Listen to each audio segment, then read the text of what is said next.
večer in prijeten pozdrav vam želimo, spoštovane gledalke, dragi gledalci. Dobrodošli v tokratni oddaji Dobro je vedeti.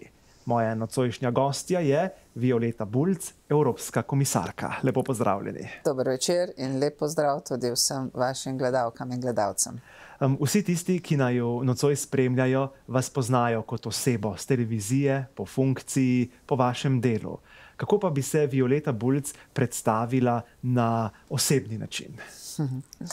Ja, sebe doživljam kot nekoga, ki povezuje, nekoga, ki ves čas raziskuje, nekoga, ki ga vedno zanima, kaj je za tisto točko znanega. In seveda po drugi strani pa čutim eno osebno poslanstvo, ki je širše od samo tega, kar jaz osebno potrebujem, čutim neko poslanstvo v tem prostoru in zato ne glede na to, v kateri funkciji, na katerem mestu se znajdem, vedno poskušam to poslanstvo pozitivnega odnosa do sveta in povezovanja prenašati naprej. Kako bi na en tak poljuden način predstavili, kaj pomeni biti evropska komisarka? Ja, evropska komisarka ali komisar je funkcija, ki je predlagana se strani predsednikov vlad držav članic in vsaka država članica ima svojega predstavnika oziroma predstavnico v tako imenovanem kolegiju Evropske komisije. In Evropska komisija je ena od treh soodločevalcev na evropskem nivoju. Torej, poleg parlamenta, sveta je komisija tista, ki predlaga različne zakonodajne predloge, ki predlaga investicijske načrte in jih potem tudi izvaja, ko jih potrdi parlament in svet. Torej, to soodločanje in to prepletenost odločanja je v bistvu zelo napredno družbeno odločanje, katerega moramo razvijati naprej. Kot sam komisarka oziroma komisarka pa si dnevno vpet v številne srečanja, sestanke, odločanja, pogajanja in moram reči, da je služba kot taka izjemna, ker res lahko veliko narediš, predvsem zato, ker so v okviru evropskih inštitucij izjemno usposobljeni ljudje. In ko ti prideš na tako funkcijo, si postaviš sicer svoj kabinet, to je 18 ljudi v mojem primeru, vendar z mano dela okrog 1700 ljudi na prometnem področju, to vključuje 3 agencije in direktorat. In res je užitek delati potem, ko si zastaviš jasne cilje, ko si postaviš jasne strategije in zaženeš vso to mašinerijo, predvsem, ko jih usmeriš v neko skupno dobro, se stvari res začnejo odvijati in to mene navdaja z izjemnim zadovoljstvom, ponosom, pa tudi seveda me zelo motivira, da dobro delamo naprej. Kdaj se je ta vaša evropska zgodba začela, da si malo osveživa spomin, na kak način ste prišli do kandidature oziroma do tega predlaganja, ki ga je opravil premier, če sem si prav zapomnil, in kaj ste počeli prej? Sami si izberite, v kakšnem vrstnem redu boste odgovorili. Ja, moja osebna življenjska pot je zelo raznolika. Če začnem morda, moj študij je mnogo že presenetil v prvi vrsti. Študirala sem na elektrofakulteti, smer računalništvo in informatiko in to me je poneslo potem tudi v Združene države Amerike, v Kalifornijo, kjer sem več kot 5 let doštudirala magisterij, potem pa tudi aktivno delala na mnogih novih tehnologijah, predvsem na konceptih interneta, ki so potem postali naš vsakdan in to mi je tudi dalo ponovno krila in razumevanje, kako tehnologija in družba sodelujejo skupaj in kako se vse to v nekem sodelovanju potem vse skupaj tudi transformira in razvija naprej. Potem sem bila dolgo časa v telekomunikacijah, na različnih menedžerskih položajih, vendar me je potem pot odnesla v podjetništvo in sem 14 let vodila svoje podjetje uspešno in z mnogimi podjetji tudi v regiji, pa tudi v širšem slovenskem prostoru, pa tudi izven slovenskega prostora aktivno sodelovala, kjer mi je pa dalo predvsem vpogled v resnično raznolikost izzivov, s katerimi se ljudje, organizacije srečujejo na vsakdanjem življenju in v tem času sem tudi s pomočjo predvsem strank uspela dodelati mnoge modele, ki izvirajo iz tega prostora in so se izkazali kot zelo ustrezni, zato da lahko ta prostor pokaže največ, kar lahko. No, potem je bila malo, postala sem nervozna, predvsem glede tega, kako se je uporabljala davki, kako smo, tisti, ki smo plačevali davke, na kakšen način smo imeli sploh vpliv, kako se to uporablja, kateri programi se, prioritetni programi na nivoju države. In seveda, če hočeš ta nivo spreminjati, se moraš potem aktivirati tudi v političnem okviru in to me je odneslo v politične vode. Sicer ne načrtovano v smeri, kjer sem danes. Predvsem sem želela kot podjetnica pomagati pri oblikovanju modelov in nekih razvojnih zgodb in strategij in oblikovanju skupnih ciljev, vendar visoka zmaga na volitvah v okviru stranke SMC in pod vodstvom dr. Mira Cerarja je potem bila neka obveza tudi, da se aktiviram kot ministrica. Postala sem podpredsednica vlade in kot vemo, zaradi specifičnih okoliščin, ko je bila kandidatka zavrnjena v Evropskem parlamentu, slovenska kandidatka, sem vstopila v to zgodbo evropske komisarke. Ta pot je bila vse skupaj v 5-6 tednih in je bila res izjemen neke vrste vortex, ki se je zgodil. Ni bilo kaj dosti časa razmišljati, ali greš ali ne. Čutila pa sem veliko dolžnost in odgovornost do tega prostora, do naših ljudi, do vsega, kar smo uspeli doseči v času osamosvojitve. In seveda mi nikoli ni bilo žal in mi tudi danes ni žal, kajti spet lahko rečem, da s pomočjo izjemnih sodelavcev je ponovno tudi ta zgodba o uspehu. Delo komisarke je zanimivo, kot ste omenili, hkrati pa tudi izjemno naporno. Kako poteka običajni delovni dan, če sploh lahko rečemo, da je kak dan običajen? Ja, to je dober komentar. Ne bi mogel reči, da je katerikoli dan običajen, poln je nekih presenečenj, pa vendarle vedno tudi planiramo dan. Na nek način začnemo zjutraj, tako kot večina delovnih mest. Ponavadi naš delovnik začnemo med 8 in 9 uro. Potem pa si sledijo najprej sestanki in srečanja ponavadi znotraj tima, kjer usklajujemo prioritete za tekoči dan, vedno znova pa pogledamo tudi cel teden, da vidimo, ali je treba kaj prilagoditi oziroma spremeniti. Potem ponavadi se začenjajo sestanki z različnimi deležniki, naj bojo to različne organizacije, ministri, predstavniki Evropskega parlamenta, kolegi iz drugih področji znotraj komisije. Veliko je tudi sestankov z kolegi, ministri, članic Evropske unije. Ravno tako pa je čedalje več tudi srečanj z predstavniki držav izven Evropske unije. Veliko je konferenc, na kateri podajamo svoje razmišljanja in mnenja. Veliko je strokovnih srečanj, kjer srečujemo strokovnjake iz celotne Evropske unije, zato da se lahko izmenjamo poglede in usmerimo naše delo. Zelo sem pa vesela in predvsem ponosna pa na to, da smo v času mojega mandata uvedli tudi tako imenovana participativna srečanja, kamor jaz povabim ključne odločevalce na evropskem nivoju, naj bojo to direktorji ali predsedniki različnih uprav, predstavniki nevladnih organizacij, predstavniki sindikatov, z njimi zelo veliko delamo, in tudi predstavniki drugih organizacij in se zapremo za dan ali dva in poskušamo nagovoriti ključne izzive, potem se tudi dogovoriti, kaj so inštrumenti, ki jih potrebujemo, da bi to vrstne izzive lahko reševali. In večina teh sklepov smo potem uspeli tudi realizirati v obliki novih zakonodaj, standardov ali investicijskih načrtov. Recimo, eden od takih primerov je, ravno pred kratkim smo sprejeli tudi za Slovenijo pomembno direktivo enotno, pomorsko okno, kjer smo sprejeli nov regulativni ukrep, ki bo poenotil celotno delovanje vseh pristanišč v Evropski uniji, digitaliziral dokumentacijo in s tem omogočil za več kot 60% znižanje stroškov administracije v pristaniščih. En drug primer, ki je izjemnega pomena za celotno Evropo, je, da smo sprejeli tako imenovani 4. železniški paket in ravno leto zaključujemo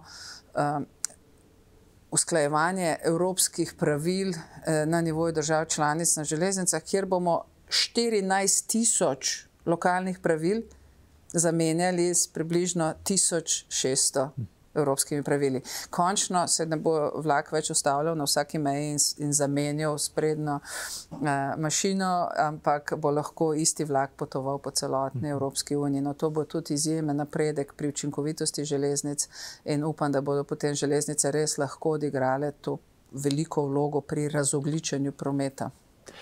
Kako ste vi zadovoljni s tem, kaj se na določenem področju da narediti in česa ne? Velikokrat slišimo, da ko vstopiš v neki sistem, ugotoviš, da imaš zvezane roke. Kakva pa je funkcija komisarja glede odločanja in glede premikov naprej?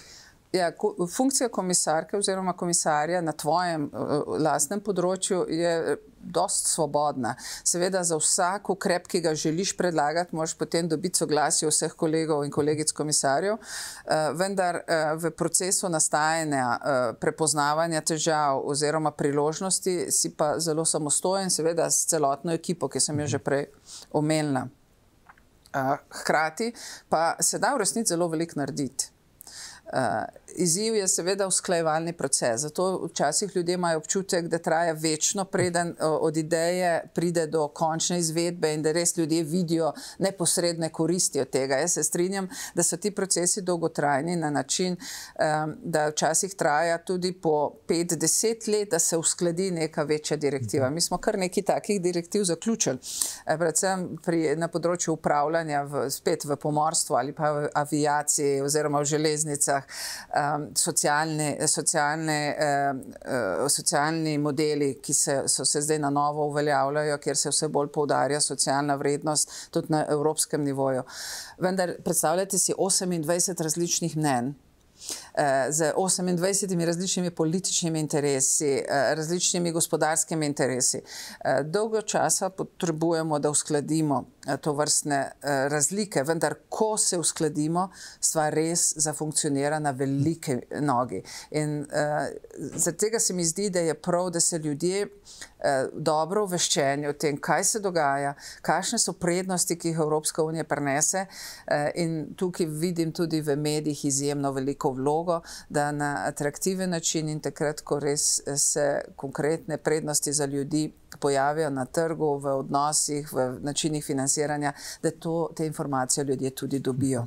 Kako pa vi krmarite med notranjo situacijo Evropske unije v tistem mikrookolju v povezavi z lastno državo? Komisar in komisarka najprej si zadolžen za to, da stvari delujejo na evropskem nivoju. Absolutno pa je ta delujoč sistem sestavljen iz nacionalnih elementov. In meni je v veliko zadovoljstvo bilo, ko nas je pooblastil predsednik Juncker tudi, da skrbimo za pretok informacij z lastno in državami. Zato sem jaz včasih tudi 3-krat na mesec v Sloveniji, srečujem se z različnimi interesnimi skupinami in poskušam opozoriti predvsem vse na razpise, na razvojne vsebine, kdaj se pripravljajo predlogi. In že kar nekaj zelo konkretnih dobrih idej je iz slovenskega prostora prišlo preko mene tudi na evropski nivo. Recimo ena takih zelo praktičnih je, Evropska unija se je odločila, da bo eno največjih investicij v razvojnem smislu namenila razvoju baterij za potrebe tako avtomobilske industrije, pa tudi na vseh drugih področjih delovanja. In to, da je baterija ena od glavnih investicij, bo v baterijo, ki je dvosmerna, ki se reciklira in ki ne temelji na litijumu, ta ideja je dozorela v pogovoru tukaj v Sloveniji in sem jaz potem uspešno prenesla vse evropske dokumente. In prav tako bi poudarila, da je recimo to, da ima generalna aviacija, se pravi med drugimi tudi seveda Pipistrel in vsi, ki sodijo med proizvajalce in ponudnike storitev malega letalstva, smo dolgo časa se na zelo težek način pogajali z drugimi deležniki, da so dobili poseben status, ustrezen status in da bojo tudi ustrezno potem zastopani v vseh finančnih mehanizmih. Prav tako na področju recimo dronov. Evropska unija je prva zaključena ekonomska celota, ki ima enoten regulativni okvir za uporabo letalnikov oziroma dronov in pa daljinsko upravljanih letal z jasnimi evropskimi pravili. Zagnali smo že kar 7 poskusnih oziroma testnih področji in če bo vse po sreči, bom do konca svojega mandata uspela že tudi odpreti trg, ki bo dovzeten za rešitve, ki so na osnovi dronov. No, tudi tu za to področje so iz Slovenije prišle pomembni impulzi in sem vesela, da tudi slovensko podjetje sodeluje v teh testnih okoljih. Tudi v tej regiji sem bila na obisku in v vaših podjetjih in recimo Devesoftu in tudi tam smo imeli zelo dober pogovor o uporabi različnih senzorjev v avtonomni vožnji. Marsikatere te ideje, ki so takrat vzniknile skozi pogovore, so danes v naših dokumentih. Tako da hočem sporočiti celotni slovenske javnosti in prostoru, da če imajo dobre ideje, ki lahko kreirajo neko industrijsko politiko, ki kreirajo neko razvojno politiko, da jih je treba spraviti na plano, da jih je treba pripraviti v neko razumljivo celoto in potem plasirati naprej. Seveda pa nismo mi namenjeni temu, da iščemo denar za investicije.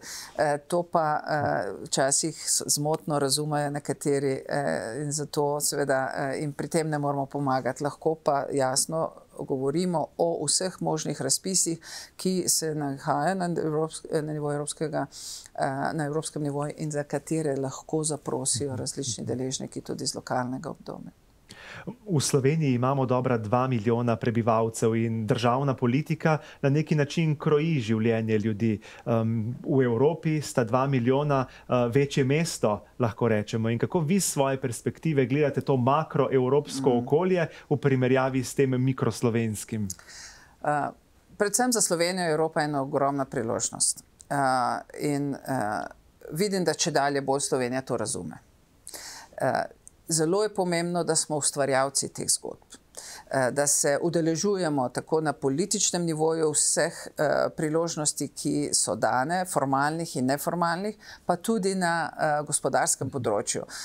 Presenečena sem bila, ker je relativno malo slovenskih podjetij bilo vključenih v predrazvojne priprave. Namreč Evropska unija in komisija funkcionira skozi različne ekspertne skupine, kjer dobimo mi navdihe in potem s pomočjo teh ekspertnih skupin tudi določimo prioritete, v katere se potem na evropskem nivoju tudi osredotočimo. In tam primanjkuje še vedno slovenskih predstavnikov, čeprav kadar se pa pojavimo in se pojavijo, imajo pa pomemben vpliv. Tako da vsekakor tukaj želim spodbuditi, da se ta integracija med Slovenijo in širšo Evropsko unijo nadaljuje uspešno in da skozi njo tudi soustvarjamo Evropsko unijo z našega pogleda. Z druge strani pa moram reči, da je v tem času zelo veliko skepticizma in da se na žalost pojavljajo vse več ekstremna razmišljanja in mnoge tudi celo želijo peljati v razkrajanje Evropske unije. To je zelo nevaren proces in politiki morajo prevzeti osebno odgovornost v primeru, da zavajajo ljudi in poskušajo prikazati Evropsko unijo samo v slabi luči. Namreč Evropska unija je koncept, ki je konstantno v razvoju. Veliko stvari ne funkcionira. In bi bilo zmotno reči, da je to neka idealna tvorba, kjer se vse odvija pravilno. Vendar je to največje gospodarstvo na svetu, z najbolj stabilno razvojno strategijo, z največjo stopnjo atrakcije za investicije in je to projekt miru. Še nikoli na kontinentu Evropa nismo imeli tako dolgo miru. In to je tisto najbolj osnovna vrednota, ki upam, da jo v srcu vsi cenimo in jo znamo potem tudi ustrezno opredeliti v odnosu do nestrinjanja. tukaj se bojim, da nekateri zelo neodgovorno zavajajo ljudi in samo upam, da je slovenski narod dovolj moder, da bo razumel, da samo v odprti, liberalni Evropi, ki še naprej razvija in se trudi za vladavino prava, za enakovrednost in enakopravnost, za to, da imamo svobodo medijev, da se lahko povezujemo in skupaj se ustvarjamo dodane vrednosti, samo v takem prostoru tudi mi lahko napolno razvijamo svoje kapacitete in prosperiramo. Tako da srčno upam in tudi vabim Slovenke in Slovence prvič, da grejo volit. Zato, ker je pomembno, da izrazimo svoje mnenje in da si vzamemo trenutek in razmislimo, kdo so ljudje, ki jim bomo zaupali svoj glas. Drugič, da razumemo z kritičnim pogledom, da stvari niso idealne in jih je treba razvijati naprej, vendar da destrukcija ni za nas dobra rešitev. In tukaj nosimo vsi svojo odgovornost, ko bojo stvari šle v napačno smer. In včeraj sem bila v Rižarni v Trstu in na Bazovici, kjer so še kako živi spomini na razkrajanje, sovraštvo in na uničevanje. Potem takega sveta si jaz ne želim. Osebno delam po poti miru, ustvarjanja, sodelovanja in vem, da so tukaj rešitve za prihodnost. Mogoče je zdaj čas, da malo omeniva Brexit. Kako ga doživljate vi, kako ga doživlja Evropska unija kot neka ustanova, če se lahko tako izrazim, in ali mediji prikazujejo realno sliko, ali ljudje dobijo neko izkrivljeno situacijo, ker ne vemo, kaj je dobro, kaj ni dobro in kaj se zares dogaja. Poglejte, Brexit je bila zelo dobra šola za Britance. Odkrito rečeno, ko se je zgodil, smo bili vsi šokirani. Potem smo sprejeli demokratično odločitev ljudi Velike Britanije in se začeli zelo resno pripravljati na izhod Velike Britanije iz Unije. Šele takrat je prišel šok za Veliko Britanijo, ko je ugotovila, da je v bistvu zelo prepletena z Evropsko unijo, da nima nobene prave vizije, kako nadaljevati naprej brez Evropske unije in seveda na dan so začele prihajati številni projekti in številne organizacije, podjetja, strukture, ki enostavno niso znale oziroma niso imele načrta, kako funkcionirati brez integracije v širši evropski prostor.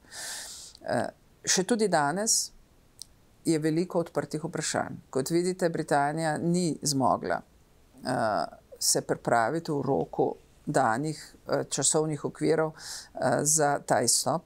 Evropska unija je pokazala razumevanje, predvsem v luči ponovnega razmisleka tudi britanskim ljudem, ali je to prava pot naprej.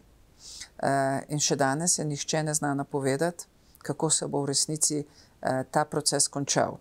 Vsekakor smo mi na strani komisije za vsa področja delovanja pripravili tako imenovane rezervne načrte v primeru trdega izhoda, ko bi Britanija izstopila brez kakršnega koli dogovora. Tako na področju prometa imamo veliko različnih direktiv, tako za aviacijo, kot za železnice, kot za cestni promet, kot za pomorstvo, zato da bi vsaj osnovne storitve lahko nemoteno tekle naprej.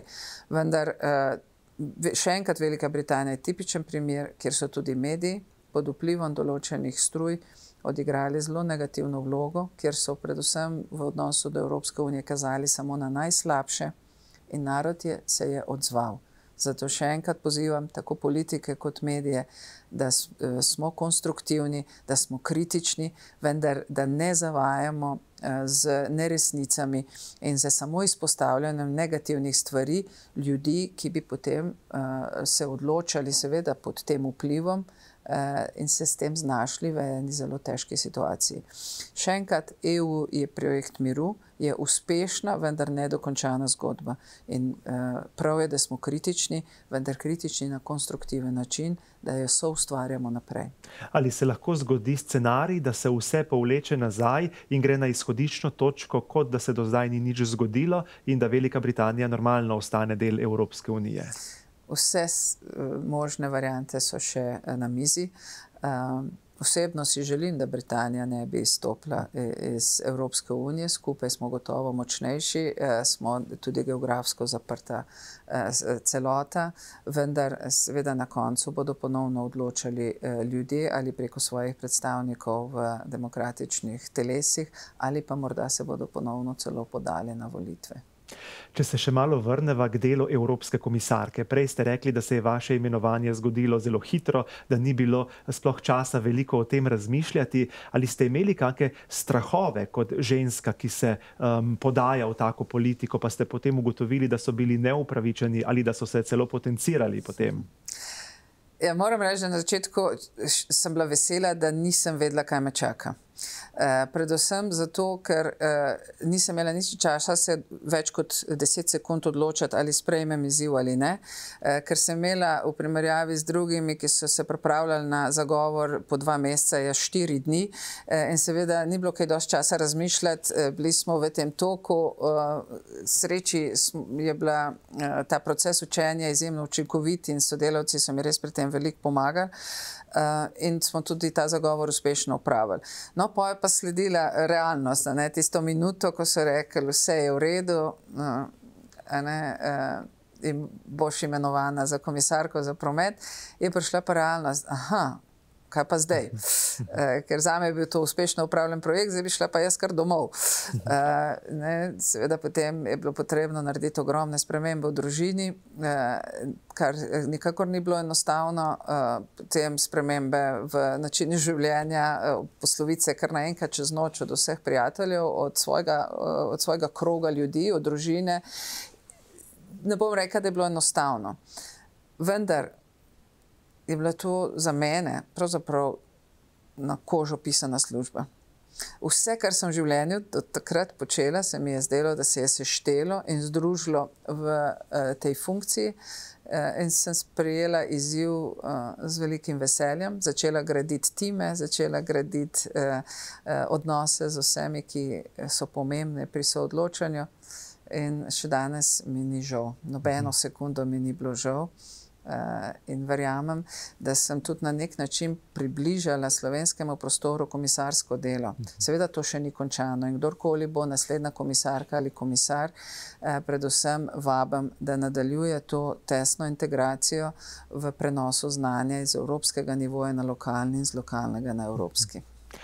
Ko državljani Slovenije ali lahko rečemo tudi državljani Evropske unije gledamo na take ustanove, na take institucije, kot je Evropska unija, imamo neko strahospoštovanje, imamo neko mnenje, da so ti ljudje drugačni od navadnih ljudi. Vi ste zdaj spoznali še 27 drugih komisarjev.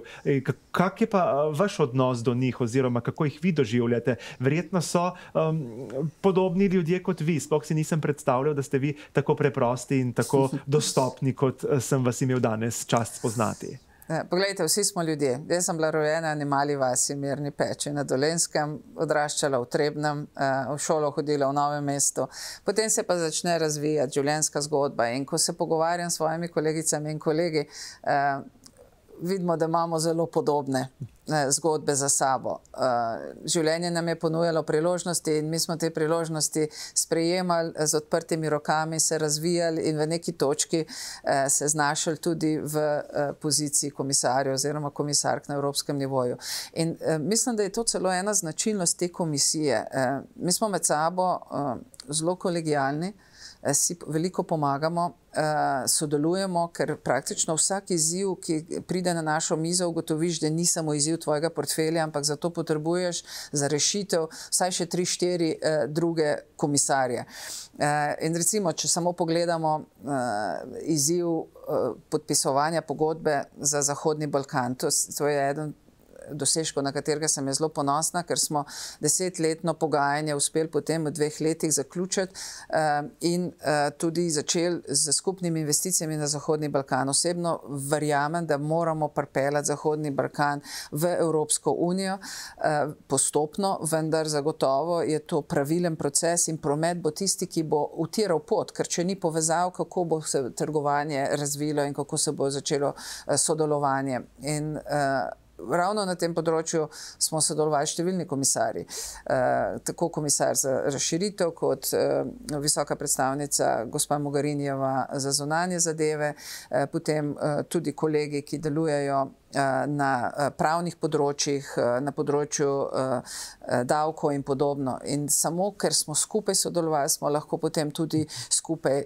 tako zelo pomemben regulativni dogovor in pa tudi pogodbo podpisali. Pri tem je bilo pa izjemnega pomena sodelovanje držav članic, tako Slovenije, ki je odigrala res odgovorno vlogo, brez gospe Merklove in gospoda Macrona, ki sta me osebno podprla, seveda tudi jaz ne bi mogla do konca speljati celotnega procesa. Tako da potem doživiš to prepletanje moči, interesov in vidiš, da če ponudiš prostoru eno pravo rešitev, ki ima neke dolgoročne pozitivne posledice, naenkrat lahko dobiš za mizo predstavnike različnih političnih orientacij in različnih geografskih interesov, pa vendarle te podprejo in rezultat je potem zelo viden. Kako je pa z dodelitvijo resorjev posameznim državam članicam Evropske unije? No, to je zelo zanimivo in je pomembno. Prvo, v procesu nastajanja Evropske komisije se izvoli predsednik ali predsednico. Tako da takoj, ko se bo oblikoval Evropski parlament, se bo pogledalo, kakšne so razporeditve moči po posameznih skupinah strank in potem bodo te skupine strank predlagale svoje predstavnike za vodilne evropske pozicije, med drugim tudi za predsednika Evropske komisije. Namreč zdaj bo prvič po ne vem kolikem času ponovno se odločalo o 5 zelo pomembnih pozicijah hkrati. Izvolil se bo predsednik Evropskega parlamenta, Evropskega sveta, Evropske komisije, visoka predstavnica za zunanje zadeve in tudi predsednik Evropske centralne banke. Tako da bo zelo pomemben tudi te različne rošade, ki se bodo odvijale. Ampak treba se osredotočiti na komisijo. Ko bo parlament izvoljen, se bo potem predstavniki različnih strank za predsednika Evropske komisije predstavili parlamentu in parlament bo začel potem z ocenjevanjem, pogajanjem in na koncu parlament potrdi predsednika Evropske komisije ali predsednico. Jaz upam, da bo prvič vendarle ženska postala predsednica Evropske komisije. Potem pa se predsednica ali predsednik odloči, kateri bojo prioritetni portfelji v njenem mandatu. In iz tega bo potem tudi razvidno, kakšno sporočilo bojo le-ti dali državam članicam, kakšen tip komisarjev želijo iz držav članic. Potem države članice predlagajo imena za komisarke ali komisarje, začne se pogovor najprej z predsednikom ali predsednico komisije in prvi screening, se pravi prvo vrednotenje je na predsednici, šele na to, ko je potrjen kandidat ali kandidatka z te strani, se začnejo pogovori o portfeljih. Odvisno je od tudi delno interes držav, delno je nek background, se pravi, kaj je ta oseba že v življenju naredila. In šele potem se začnejo priprave na zaslišanje v Evropskem parlamentu, ki pa ponovadi potem poteka v septembru in oktobru. In komisarji, ki so pa potem potrjeni še s strani Evropskega parlamenta, lahko začnejo potem z delom ponavadi 1. novembra. Se je pa že zgodilo, da zaradi različnih okoliščin se je podaljšal mandat komisije, to pa seveda zavisi od posebnih okoliščin. Vsi vemo, da je slovenščina eden izmed uradnih jezikov Evropske unije, pa me zanima tako iz prve roke, kako je to videti v praksi. Ja, na to smo lahko seveda zelo ponosni in ta jezik se predvsem uporablja v Evropskem parlamentu. Komisija ima 3 delovne jezike, angleščina, nemščina in francoščina, in se vedno vsi sestanki oziroma kolegi komisarjev prevajajo vse 3 jezike. Medtem ko pa v Evropskem parlamentu lahko vsi poslanci uporabljajo ves čas slovenski jezik in se tudi ves čas vsi pogovori v Evropskem parlamentu prevajajo tudi v slovenščino. slovenščino. Se pravi, jezik ni nobena ovira, je prednost, ni pa nujnost.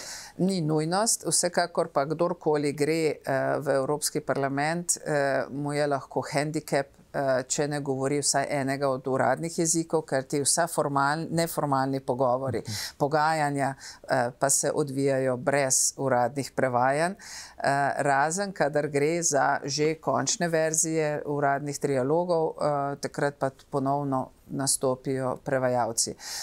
Tako da, ja, slovenščina ima enakovredni položaj, pa vendarle v pogovornem jeziku je potrebno poznati tudi enega od delovnih jezikov. Zdaj smo pred evropskimi volitvami. Število evropskih poslancev je odvisno od števila prebivalcev države. Mi jih imamo 8, če se ne motim. Ljudje pravijo, velikokrat se sliši, kaj pa bo teh naših 8 poslancev lahko naredilo v tej ogromni tvorbi. Kako bi vi komentirali tako izjavo?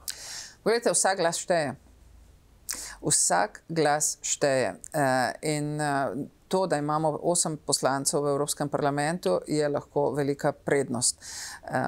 Predvsem bi povabila vse, ki bodo izvoljeni v Evropski parlament, da vendarle sklenejo tudi nek dogovor o skupnem sodelovanju, kajti vsake toliko časa je potrebno zelo jasno zastopati tudi slovenske interese, dati pobude v Evropskem parlamentu in tukaj nažalost nimamo še najbolje izoblikovane prakse, vendar je to na nek način tudi naravni proces. Mislim pa, da je tokrat priložnost, da se to sodelovanje izboljša, da se določijo prioritete, ki gredo preko strankarskih interesov, ki so prioritete Slovenije in za njimi skupaj stojimo. Jaz sem v svojem mandatu uvedla en korak naprej in vsake nekaj mesecev povabila vse naše poslance na skupna kosila, kjer smo začeli gojiti kulturo medstrankarskega sodelovanja. Lahko bi bili bolj uspešni, vendar vsaj začetek tega procesa je nastavljen in srčno upam, da se bo nadaljeval, kajti tu smo Slovenci še nerodni, nismo enotni na evropskem prostoru in to se nam včasih tudi pokaže kot negativna izkušnja. Katere pa so najvplivnejše, najprodornejše evropske stranke in kam se umeščajo te slovenske stranke, ker se morajo neki večji tvorbi pridružiti? Ja, trenutno na evropskem nivoju obstajajo 3 najmočnejše grupacije. Ena je tako imenovana EPP, ki rečemo na evropskem nivoju Ljudska stranka, potem je socialdemokrati in pa liberalci. Obstaja seveda še številni drugi, vendar te 3 so najmočnejše. Zdaj, kar se tiče slovenskih strank, imamo na strani EPP, torej te ljudske stranke, so tako SDS kot Nova Slovenija, kot Slovenska ljudska stranka.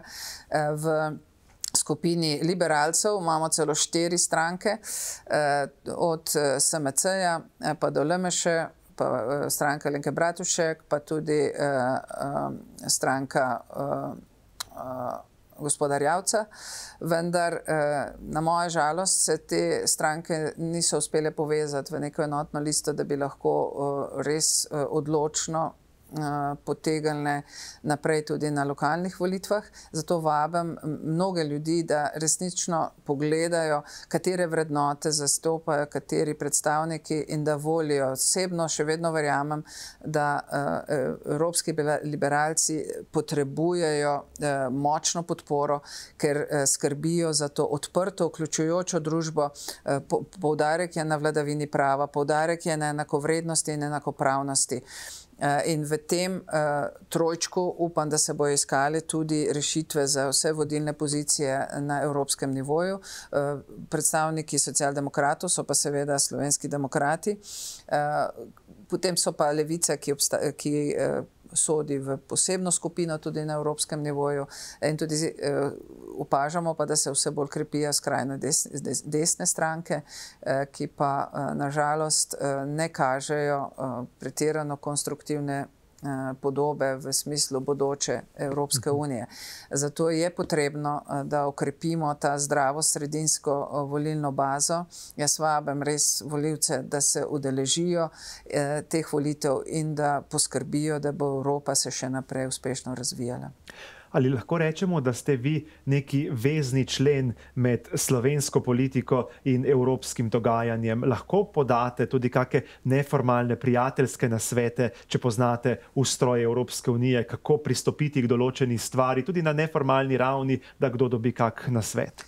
Poglejte, evropska politika je politika povezovanja in sodelovanja. In jaz sem s prejšnjo vlado imela zelo ustaljene načine za prenos informacij oziroma za sodelovanje v nekih skupnih prioritetah. S to vlado zaenkrat na ministrskih nivojih smo uspeli razviti to sodelovanje na najvišjem nivoju, še iščemo skupne točke. Moj mandat vendarle še traja še vsaj 6 mesecev in v teh 6 mesecih se bo veliko stvari zgodilo. Zelo pomembno sporočilo in izkušnja z evropskega nivoja pa je, da noben ničesar ne more narediti sam. In vidim, da tudi na evropskem nivoju je neka zrelost politike vendarle višja, kot je na lokalnem nivoju, kajti če je ideja dobra in če so cilji, ki jih zasledujemo, cilji, ki vodijo v prosperiteto celotne skupnosti, potem se da odlično sodelovati z najrazličnejšimi političnimi orientacijami. In ravno to je bila tudi skrivnost mojega uspeha, da sem znala ta horizontalni nivo povezati in zato smo tudi dosegli tako veliko uspešnih projektov, zaključka uspešnih projektov, direktiv in lansira mnoge inovacije, ki so za Evropsko unijo bile do pred našega mandata še nepoznane. Današnji pogovor sva začela z osebno noto, pa predlagam, da ga tako tudi končava. Kaj bi vi rekli, da ste kot oseba, kot ženska, kot Violeta Bulc pridobili z delom kot evropska komisarka? Jaz osebno sem predvsem pridobila ta izjemen vpogled v evropska dogajanja, kaj je pomembno za procese odločanja, kako se dogajajo velike zgodbe in vidiš, da so vedno sestavljene iz malih korakov. Ponosna sem in vesela, da sem svoj inovativni duh uspela tudi na evropskem nivoju stestirati in umestiti, recimo pametne vasi, so nastale v moji pisarni, vojaška mobilnost je nastala v moji pisarni, droni in ideje o uporabi letečih, samovozečih letalnikov je nastala v moji pisarni. In še cel kup malih elementov in to ti daje neko samozavest, da iz tega slovenskega prostora, katere plod jaz sem, lahko prihajajo tudi velike zgodbe. In upam, da ta samozavest sem uspela preliti tudi mnoge druge kolege in kolegice, na vas, na to lokalno skupnost in na celotno Slovenijo. Da se veliko stvari narediti, vendar pri tem so potrebna partnerstva, sodelovanja in Evropska unija nam daje ta okvir, kjer lahko še naprej delujemo tudi kot nosilec vse splošne civilizacije. Ali vam je bilo tako neformalno kot ženski kdaj težje kot vašim moškim kolegom? Vsekakor sem videla veliko izzivov, s katerimi se ženske srečujejo, zato sem tudi lansirala mnoge pobude, med njimi tudi, če ni ženske v panelu, potem jaz ne sodelujem. Ne organiziramo konferenc brez žensk. In to je bilo v prometu seveda na začetku kar težko, ker je relativno malo, samo 21% žensk dela v prometu. Vendar z malo truda smo začeli spreminjati statistike. Poskrbela sem tudi po navodilih tudi predsednika Junckerja, da moramo uravnotežiti v svojih portfeljih zastopano žensk na menedžerskih položajih in sem zelo ponosna, da je moj portfelj, čeprav je prometni, celo presegel in je dosegel vse cilje, ki so bili zastavljeni, jih celo presegel, tako imam zdaj več kot 40% žensk na vodilnih položajih srednjega in top managementa. Ustanovili smo tudi poseben portal za ženske v prometu, kjer povezujemo dobre primere praks iz cele Evrope in navdušujemo druge direktorje in predsednike uprav, da seveda posegajo po teh kvotah. Jaz verjamem, da kvote so v začetku potrebne, zaradi tega, da pripeljajo sploh ozaveščanje, da seveda, če hočeš ti kot družba biti uspešen, moraš imeti za mizo predstavnike družbe in v družbi imamo 51 do 52% žensk in 48 do 49% moških. Saj ne gremo gledati na decimalke, ampak če hočeš ti neko trajnostno vzdržne rešitve v prostoru predstaviti, potem moraš imeti ljudi, ki to družbo predstavljajo tudi v procesu razmišljanja za mizo. In tudi to prakso se mi zdi, da smo uspeli upeljati. Se pravim, sem zelo močna zagovornica tako imenovanja No Women, No Panel, se pravi, brez žensk ni panela, No Women, No Board, brez žensk ni borda, in pa tudi spodbujamo s posebnimi programi zdaj, da se ženske vključujejo v poklice, kjer so bile do zdaj zelo slabo zastopane. Recimo imamo samo 5% žensk pilotk, in sem zelo vesela, da so aviacijske družbe pristopile k programu in zdaj se zaprisegle, da bodo do leta 2020 nekatere že imele 20% žensk, kar pomeni, da so šle v šole, da so pokazale tudi dekletom neke pilotke, ki že obstajajo, pogovore z njimi omogočile, da so dobile vpogled v ta poklic in se zdaj navdušuje za njega. Enako imamo pri kapitanih na ladjah podoben problem in imamo zdaj tudi vse več deklet in žensk, ki se odločajo za ta poklic. Tako da to so te mala zadovoljstva, ki pa kažejo na neko odprto, konstruktivno družbo, ki razume, da samo če združimo vse sile, ki jih imamo, vso pamet, vso kreativnost in jo znamo povezati v novo celoto, bo ta družba imela prihodnost naprej in bo lahko soustvarjala tudi globalne trende. Za sklepno misel današnjega pogovora dajem besedo vam, da naše gledalke in gledalce povabite na evropske volitve in dodate še kaj, če ste mogoče pozabili. Najlepša hvala za to izjemno priložnost. Jaz vas vse vabim, da greste na volitve, da vam je vredno poskrbeti tudi, da bo širša domovina, širši prostor, kamor Slovenija sodi, to je evropski prostor, imel močan slovenski navdih in da bomo soustvarjalci te izjemne zgodbe miru, ki pa rabi še veliko novega navdiha in veliko konstruktivnih idej. Violeta Bulc, najlepše se vam zahvaljujem za prijeten pogovor in vam želim vse dobro na vaši nadaljni poti. Najlepša hvala, vam in vaši televiziji pa še veliko uspehov. Hvala lepa in hvala tudi vam, drage gledalke in gledalci, za pozornost. Nasvidenje.